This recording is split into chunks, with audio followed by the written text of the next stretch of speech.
The Islamic campus like comment share করুন subscribe করুন। আসসালামু আলাইকুম। আজ আমরা বৈষম্য বিরোধী ছাত্র আন্দোলনের অন্যতম সমন্বয়ক নাহিদ ইসলামের অজানা তথ্য কিছু জানব। নাম তার নাহিদ ইসলাম, কেউ মনে করিয়ে না নাহিদ ইসলাম নুরুল ইসলাম নাহিদ, সেই না, মূলত সমন্বয়ক নাহিদ ইসলাম, ডাকনাম ফাহিম। তার জন্ম 1998 সালে ঢাকা জেলায়। 2014 সালে তিনি Dakshin Banasree model high school college থেকে এসএসসি পাশ করেন আর ইন্টারমিডিয়েট ঢাকা বিজ্ঞান কলেজ থেকে ইন্টারমিডিয়েট পাশ করেন। 2022 সালে তিনি ঢাকা বিশ্ববিদ্যালয় থেকে সামাজিক বিজ্ঞানে অনার্স করেন আর 2024 সালে তিনি মাস্টার্সে অধ্যয়নরত। মূলত নাহিদ ইসলাম ফাহিম ছোটবেলা থেকেই মেধাবী এবং কথাবার্তায় খুবই বিনয়ী এবং শব্দ চয়নের ক্ষেত্রে স্মার্ট। মূলত নাহিদ ইসলাম ঢাকা বিশ্ববিদ্যালয়ে যখন ভর্তি হন তখন রাজনীতি করার একটা আগ্রহ জাগে। 2018 সালে ভিপি নূরের কোটা বিরোধী আন্দোলনে অংশগ্রহণ করেন এবং 2019 সালে ঢাকা বিশ্ববিদ্যালয়ের ডাকসু নির্বাচনে সাংস্কৃতিক বিষয়ে দায়িত্ব গ্রহণ করেন এবং পরবর্তীতে এই নির্বাচন তিনি হেরে যান। আর ফলশ্রুতিতে পরে তিনি মতানৈক্যের কারণে ভিপি নূরের নাগরিক ছাত্র আন্দোলন ভিপি নূরের দল থেকে তিনি অব্যাহতি নেন বা পদত্যাগ করেন।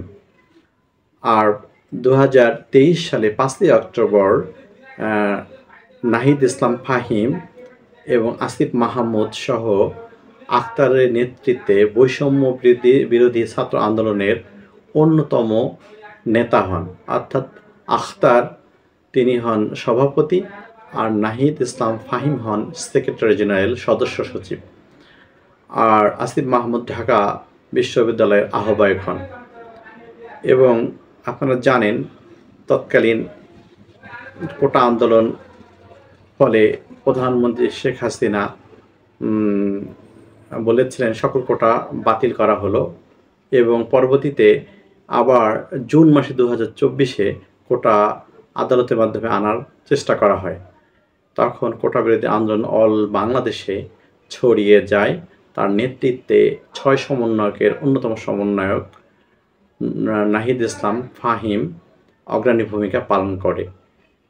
মূলত 16 তারিখে ডিবির হেফাজতে যান জুলাই মাসের, আর 26 তারিখের দিকে ফিরে আসেন প্রায় 8-9 দিন এবং গণস্বাস্থ্য হাসপাতালে চিকিৎসাধীন অবস্থায় তাকে নিয়ে যাওয়া হয়।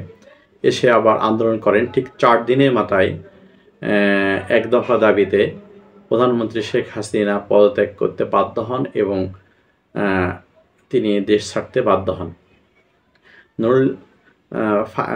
নাহিদ ইসলাম ফাহিম ব্যক্তিগতভাবে বিবাহিত, 26 বছর বয়সী এক দীপ্ত যুবক।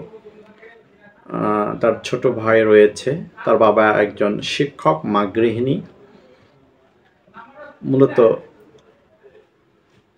গণতান্ত্রিক নাগরিক শক্তি 2023 সালে 5ই অক্টোবর তৈরি হওয়ার পরে মাত্র 10 মাসের মাথায় তারা সরকার পরিচালনার অন্যতম দায়িত্ব পাচ্ছেন।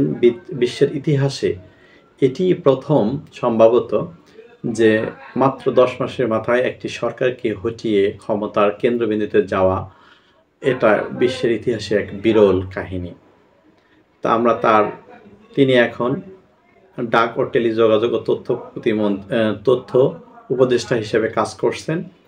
আমরা তার উত্তরোত্তর উন্নতি কামনা করি। আশা করি দেশ যে বৈষম্য, জবাবদিহিতার ক্ষেত্রে এবং বৈষম্য দূর করার ক্ষেত্রে সকল নাগরিক আইনের শাসন, সামাজিক ন্যায় বিচার, সাম্য প্রতিষ্ঠার ক্ষেত্রে অগ্রণী ভূমিকা রাখবে এবং তথ্য যোগাযোগের ক্ষেত্রে অবাধ ভূমিকা রাখবে, সে আশায় রাখি। আসসালামু আলাইকুম ওয়া রাহমাতুল্লাহি ওয়া বারাকাতুহু।